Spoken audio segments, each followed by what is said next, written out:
Bueno, el fotolictófono es un dispositivo óptico analógico que registra sonido audible en un soporte de papel, inventado por el ingeniero argentino Fernando Crudo. En un principio, Fernando lo que quería era construir un aparato capaz de registrar el sonido o las variaciones de presión que se producían y se transportaban a través del aire. Esas variaciones eran impresas con una tinta común en papel. El fotolictófono permitía reproducir sonido en papel común sin necesidad de relieve alguno.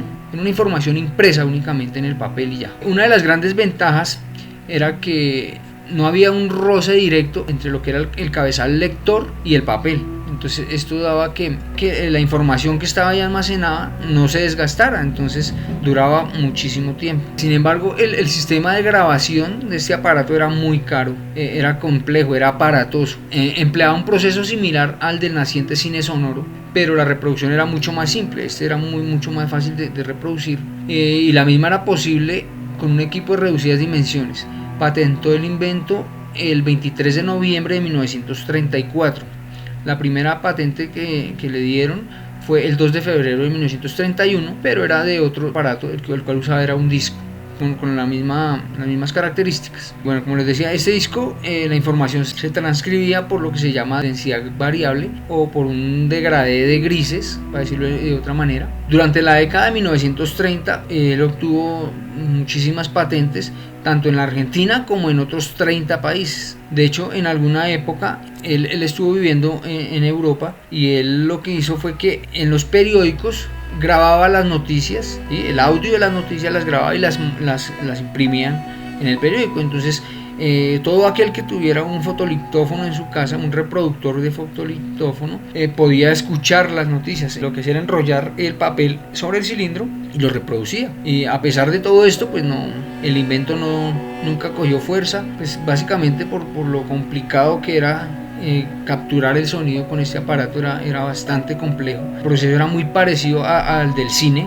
Entonces lo que hacía era que las señales de audio las convertía en luz a través de una lámpara, y esta lámpara lo que hacía era que impactaba una cinta de celulosa fotosensible parecida a la que utilizaba el cine. Posteriormente había que llevar esta información a un laboratorio de revelado, revelar esa información y luego sí proceder a imprimirla. Por eso no tuvo tanto éxito en realidad. Aquí vemos cómo lucía ya la información impresa en el papel, y aquí vemos ya lo que sería un reproductor, un fotolictófono reproductor. Entonces es lo contrario. Aquí la lámpara genera un haz de luz que entra, impacta el papel y se refleja, y estos reflejos los capta de nuevo a través de un sistema óptico, una especie de fotocelda, la cual convierte estas señales en impulsos eléctricos que se traducen en audio. Así se vería el audio más o menos, y ya impreso. Año de 1940, aquí se crea lo que es el disco de vinilo, el que conocimos después. Los de Bonita creo que no, pues yo personalmente no conocí ninguno. Este disco llega a revolucionar todo. Es un medio de almacenamiento de sonido analógico en forma de disco. Estaba hecho de policloruro de vinilo. Este se estría en forma de espiral, normalmente desde el borde externo, como les decía, desde el borde externo hacia el borde interno. Este surco, como ya les dije, termina hacia el centro. Aquí ya es el fin del disco. Los discos fonográficos son clasificados según su diámetro. Aquí el que vemos es lo que conocimos como el long play o larga duración, o LP, que generalmente venía a una velocidad de 33.1 tercio, y su tamaño era de 12 pulgadas o 30 centímetros. Como ya les decía, venían clasificados de 12 pulgadas, de 10 pulgadas más o menos, y de 7 pulgadas. Su velocidad angular, o la velocidad a la que giraban, estaban de 16.2 tercios, de 33.1 tercio, de 45 y de 78 RPM o revoluciones por minuto. Los más utilizados fueron los de 33.1 tercio y los de 45 revoluciones por minuto. En este tipo de disco se pudo grabar tanto información monoaural como información estereofónica. Incluso en algún tiempo se llegaron a hacer pruebas para hacer grabaciones cuadrafónicas. Y bueno, ese sistema, como allá sobre los 60s, no se popularizó mucho, pero bueno, se alcanzaron a realizar algunas pruebas en este tipo de discos. De hecho, en algún tiempo se llegó a experimentar también para grabar video y sonido en un formato digital en este tipo de disco. Este tipo de disco fue el medio principal usado para la reproducción de música hasta finales del siglo XX, por más o menos 1990 más o menos. A finales de la década de los 80 los medios digitales empezaron a ingresar ya. Entonces esto empezó a dejar un poco atrás lo que fue el vinilo o el acetato, como lo llamábamos algunos. Ya hacia años, más o menos hacia el 91 ya empezaron a dejar de producir los discos, pero pues es que en realidad el sonido, el audio que almacenaban estos discos era de muy buena calidad, y este material permitía que duraran mucho más, aunque sí, a medida que se reproducían y el mugre y el ambiente y la humedad pues deterioraba un poco el sonido que estaba guardado en ellos. Igual estos discos eran geniales, el sonido que daban estos, o sea, la calidad del audio que quedaba aquí almacenado era muy bueno. Entonces, a partir de la década de 2010 comenzó a surgir el formato digital ya con más fuerza, pero aún así hacia este año, entre el 2009 y el 2010, el vinilo volvió y cogió una fuerza tremenda y tuvo ventas de hasta 3,5 millones de unidades en los Estados Unidos, y entonces mantiene su lugar por mucho tiempo. De hecho, hoy en día aún gracias a algunos DJs y audiófilos y gente pues que enamorada de este sistema, aún se siguen produciendo, se siguen prensando discos de vinilo. Bueno, aquí pasamos a lo que fue el competidor directo del acetato, del vinilo, que son las cintas magnéticas. Ya lo vimos en el magnetófono de bobina abierta, utilizaba este tipo de cintas. Ya este cassette, el grande, es como el primer cassette compacto, por decirlo de alguna manera, que se empezó a producir pues para venderle a la gente información musical, o no sé, todo lo que se podía almacenar en ellos, que era audio. Esto ya era una cinta de 1/8 de pulgada. Estas cintas solamente eran de 4 pistas, no 4 tracks que llamamos. Ya para esta época se utilizaba la grabación estereofónica, entonces básicamente para el lado A eran 2 pistas y para el lado B otras 2 pistas. El primero, como vemos, es este grande, y ya pues por cuestiones de aparato, esto claro que este era ya más para uso profesional. Ya para el uso doméstico diseñan este que llamaban el cassette compacto, ¿sí? Bueno, ahí tenemos que agregar un poco una información, y es que cassette viene de la palabra en francés que traduce cajita, porque pues lo que hacían era que metían las 2 bobinas dentro de una cajita.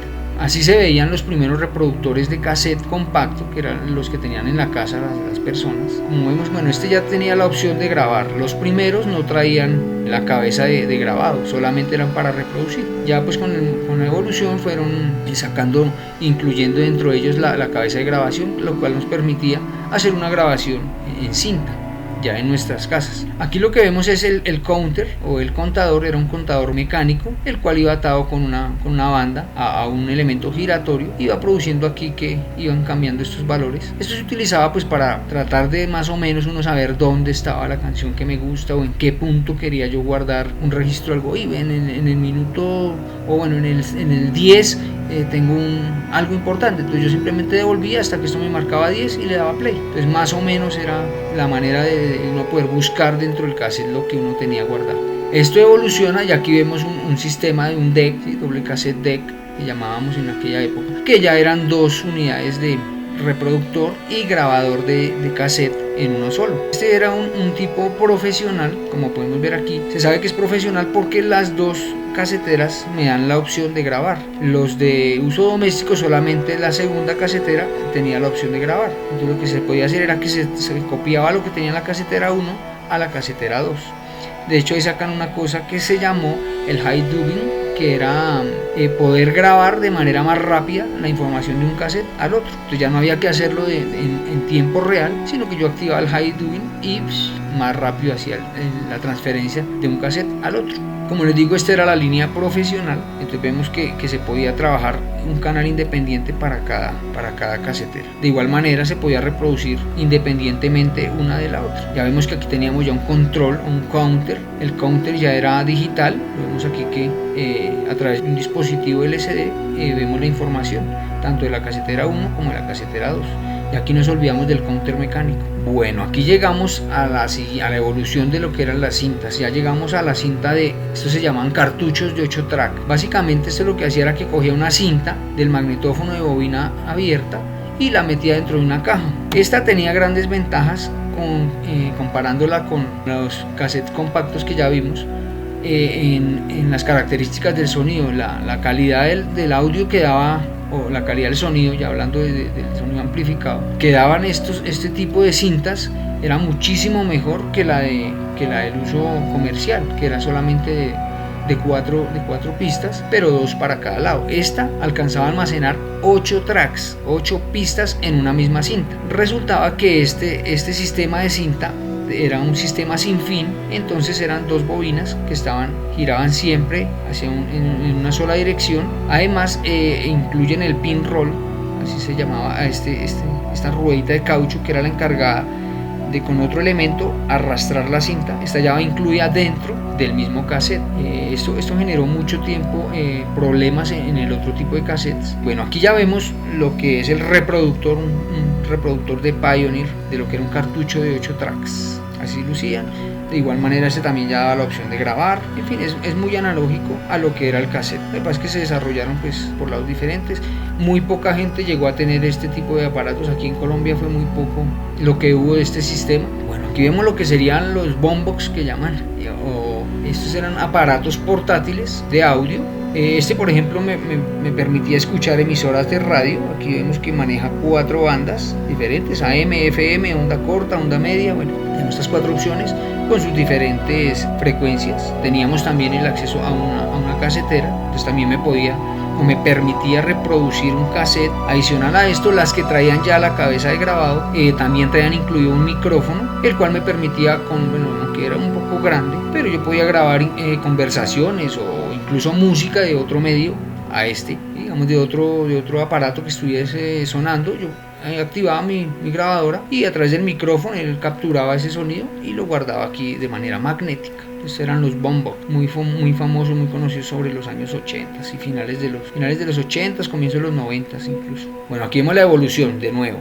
Pasamos de una casetera a 2 caseteras, pero pues estos son aparatos de uso doméstico, las mismas características como lo que les decía anteriormente. Aquí vemos que es de uso doméstico. Vemos que la primera casetera solamente nos da la opción de reproducir y la segunda es la que sí tiene la cabeza de grabado, que nos permite grabar de este a este. Aquí vemos aún más miniaturizado. Este era un cassette compacto normal, el que todo el mundo tenía en su casa, pero pues la idea era reducirlo más. Entonces sale el mini cassette, que lo vemos aquí. Esto es un cassette para 15 minutos.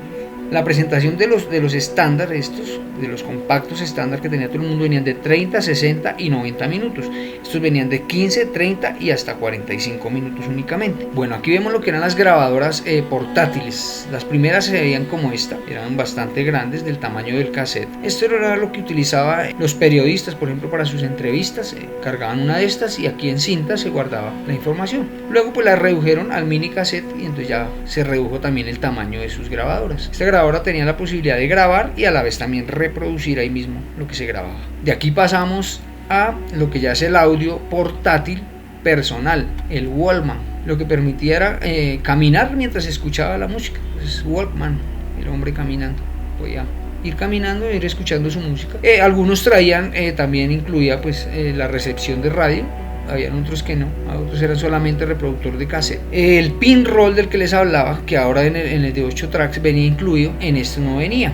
Entonces cuando ese sistema se trababa, simplemente la cinta no se enroscaba de nuevo aquí en la bobina, sino que se iba quedando aquí afuera. Cuando uno se daba cuenta, estaba así. Bueno, esto también era una práctica muy conocida por los que tuvimos Walkman, y era para ahorrar batería, porque un Walkman más o menos, escuchar un cassette por las 2 caras, digamos hora y media, era lo que nos duraba un par de pilas. Entonces, para ahorrar algo de pilas, lo que hacíamos era parar el cassette, sacarlo y con un lapicero o con un lápiz embobinarlo, moverlo. ir al pasar la cinta de un carrete al otro.